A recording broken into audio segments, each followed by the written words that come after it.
Yo, what is up sa inyo mga master? Kamusta ang lahat? Welcome back again sa ating channel.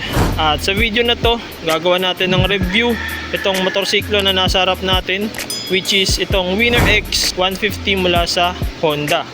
Pero bago ang lahat, gusto ko lang muna i-shoutout yung may-ari nito. Shoutout sa iyo sir, yung guard namin dito sa planta. So maraming salamat sa pagpayag na makontent itong bago niyang motorsiklo. Pero bago ang lahat mga master, i-share ko na rin sa inyo yung tatlong variations nitong Winner X. Una ay yung standard version. Pangalawa naman yung tinatawag na premium ABS. Pangatlo ay yung nasa harap nyo, which is itong racing ABS na tinatawag. Sa engine specs niya mga master, siya ay 4-stroke, 4 valves, double overhead cam, liquid cooled, 149cc displacement na may 6-speed transmission. Fuel injected na rin ito mga master, kaya i-expect nyo na mas matipid to sa gas kumpara sa mga decarburador na motorsiklo. Ang oil capacity niya ay 1.3 liters, kaya medyo alanganin kapag mag-change oil kayo. Ayon sa Honda mga master, nasa 52.3 average fuel consumption ang kaya nitong Winner X. Pero syempre, depende na rin yan sa ating mga driving habit, kung waswas tayo or chill lang tayo mag-ride. Pagdating sa compression ratio, bore and stroke, maximum horsepower at maximum torque, ilalagay ko na lang dyan sa screen para mas maintindihan nyo mabuti. Ang sukat ng gulong niya dito sa harap ay 90 by 80 by 17. Tubeless na siya at yung pinaka-stock brand ng gulong niya ay Hengshun tires. So medyo hindi ako familiar sa brand ng gulong na yon. Pero sa nakikita ko naman, mukha naman siya makapit kahit papano. Dito naman sa likod mga master, ang sukat ng gulong niya ay 120 by 70 by 17. Tubeless na rin siya at tulad yun dun sa harap, ang brand niya ay Hengshun tires. Dito naman tayo sa preno niya mga master. Pagdating sa kanyang braking system dito sa harap, siya ay naka-disc brake na may 1-pot caliper. Tapos ang pinaka-stock brand niya ay Nissin. At mga master, siya ay naka-ABS na, kaya mas okay yung preno niya dito sa harap. Dito naman sa likod mga master, siya ay naka-disc brake din na may 1-pot caliper. Tapos Nissin din yung brand ng kanyang preno. Sa front suspension niya mga master, siya ay naka-telescopic fork. Pagdating dito sa likod, siya ay naka-monoshock. Pagkadating sa kanyang headlight, siya ay naka-fully LED na mga master. Gayon din yung kanyang pinaka-signal light dito sa harap. Sa kanyang brake light mga master, siya ay naka fully LED na rin. Gayon din sa kanyang pinaka signal light.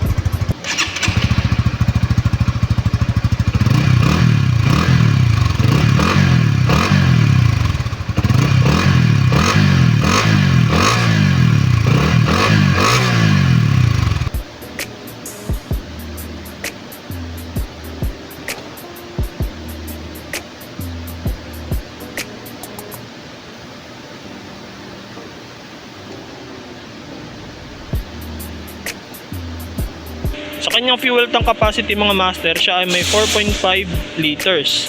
So dito siya nakalagay sa pinaka compartment ng upuan nyo. Dito na tayo mga master sa mga pindutan niya. Pero bago ang lahat, itong racing ABS na gamit natin ay naka keyless na. So dito na tayo sa mga pindutan niya sa handlebars. Dito sa kanang part, ang makikita mo lang dito ay yung pinaka push button niya. Yan lang. The rest wala na. Dito naman sa kaliwang part, ang makikita nyo, low beam, high beam. Tapos pagka binaba nyo pa siya ng ganito, yan yung pinaka passing light nya. Sumunod, busina. Tapos pinaka signal light. Sunod na natin itong kanyang meter panel mga master. Siya ay naka fully LED na din. So buksan natin. Yan. Dito sa kanyang meter panel mga master, andito yung kanyang ABS, kanyang coolant temperature, neutral indicator, check engine, signal light, high beam, at yung pinaka key signage nya. Tapos meron kang dalawang pindutan dito kapag may gusto kong adjustin dito sa pinaka panel gauge nya. Dito naman sa taas, andito yung kanyang RPM indicator or tinatawag na tachometer. Tapos gear indicator kung anong gear ka na, speedometer, tapos kung anong oras na, kilometers per liter. Pwede nyong i-check kung gaano kalakas or katipid yung motor nyo sa gasolina. At pinaka fuel indicator para malaman nyo kung konti na lang ba or gaano pa karami yung gasolina nyo. Isa sa mga features na meron dito sa motorsiklo na to, no, ay yung tinatawag na assist and sleeper clutch. Pangalawa naman, yung tinatawag nila na bank angle sensor. Pero para sa akin, mas maganda kung i-off nyo yun, kung na-off man yun. Kasi syempre, kapag ka mahilig kayo bumanking, baka bigla na lang mamatay yung makina ng motor nyo. Pangatlo na feature na meron dito sa motorsiklo na to, meron na siyang charging port. Tapos, yun, pwede ka na mag-charge. Pangapat, siya ay naka-ABS na dito sa harap. Kaya kahit papano, kampante na tayo sa preno niya. At panglima, sa feature na meron dito sa Winner X, ay siya ay naka-keyless na.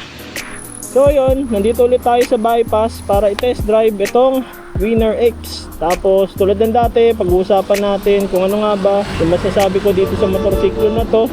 At kung ano nga ba yung mga features na meron sa kanya. So, umpisa na natin mga master. Unang upo. Haha. Nice. Woo! Alright. Winner X 150 mula sa Honda. Number 1 sa listahan natin mga master pagdating sa power and performance netong motorsiklo na to, ano. Nakakatuwa lang talaga pagdating sa Honda ng mga motorsiklo, yung pinakamakina niya. Kasi hindi ganun ka-vibrate, at the same time hindi ganun kaingay yung pinakamakina niya. Ito sabihin mong iarangkada mo siya ng mga high RPM, hindi ganun ka-vibrate at kaingay yung makina. Unlike sa ibang mga motorsiklo na masyadong ma-vibrate at maingay yung makina kapag inaarangkada na. Hindi naman ganun kalaki yung difference ng power ng Sniper at ng Raider dito sa Winner X. Kumbaga meron mga konting difference sa tatlong yun, hindi naman sila halos magkakalayo pagdating sa stock engine, no? Kaya para sa akin, pagdating sa power performance netong motorsiklo na to, goods na rin siya, no? Pangalawa sa listahan natin mga master, pagdating sa handling netong motorsiklo na to, no? Since malawak yung kanyang turning radius at hindi naman siya ganun kabigat, hindi ka mahirapang i-drive or i-maneuver itong motorsiklo na to. Kaya para sa akin, okay din yung kanyang handling. Pangatlo sa listahan natin mga master, ito pin suspension dito sa motorsiklo na to. Dahil medyo malaki yung kanyang telescopic force dito sa harap, medyo na-absorb niya yung mga minimal na lubak. At the same time, yung kanyang rear suspension, napaka-responsive din. Kaya hindi masyado matagtag kapag ka nadadaan ka sa mga lubak. Pero syempre mga master, sa mga minimal na lubak lang naman yung kaya niyang i-handle, no? Pagdating sa mga malalalim na lubak talaga, expect nyo na matagtag pa rin sa motorsiklo na to. Pangapat sa listahan natin mga master, syempre isa sa pinakamahalaga. Pagdating sa braking power na itong motorsiklo na to, no? So, front at rear ay naka-disc brake na siya. At ang maganda pa, pagdating sa preno niya sa harap mga master, siya ay may ABS na.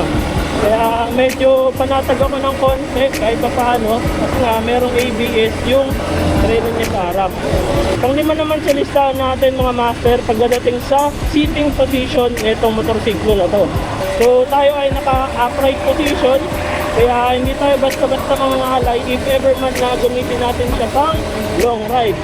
Tapos sumunod, yun nga, yung kanyang pinaka-handlebar, hindi siya nakabend ng husto. Kaya hindi tayo mahirapan mag-manobra at pagliko-liko.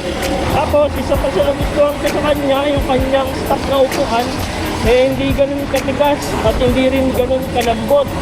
Kaya kahit nasabihin natin na medyo malayo yung biyahe natin, hindi basta-basta mamamansin yung kwet natin.